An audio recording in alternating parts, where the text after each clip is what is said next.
I first started playing D&D at a friend's house when I was 9 years old. His older brother and his friends were having a campaign in the basement, and I was hanging out with my friend at his house, and they invited us to play. And I played a lot of video games when I was little, and the concept of a game that I could choose to do anything in instead of having like a set rules or like a set movement thing was so intoxicating that I just jumped onto it immediately.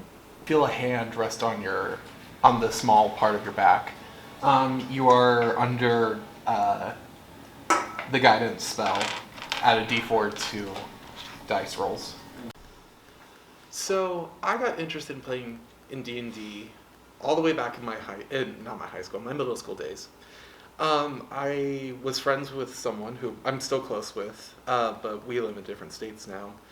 But his father was a huge D&D enthusiast, and one night, just out of the blue, I got we were sending emails at the time, saying, "Hey, do you want to join our little D&D group that we're making?" And I said, "Sure, why not?"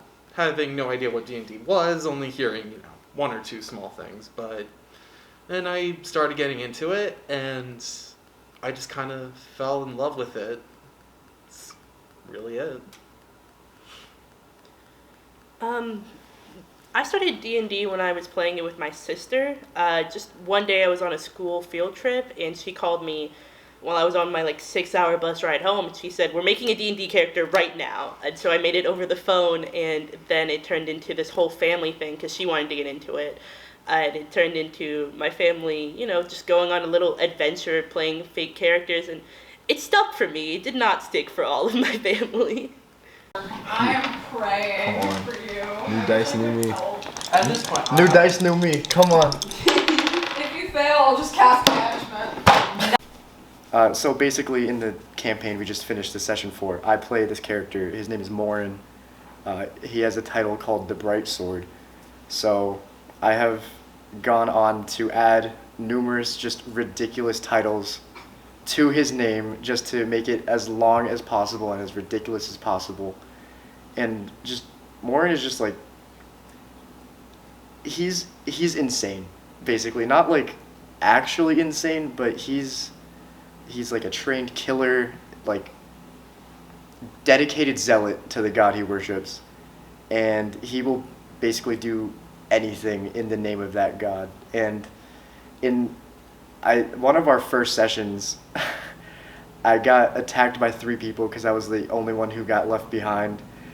And Morin does this thing where he recites his oath in combat, and nobody knew that. So when I started going, and I ripped through all 3 of them, and one of them I just knocked his head just clean off, just 300 feet away, and it was ridiculous, but I very much enjoyed that moment. That's one that stuck with me a lot.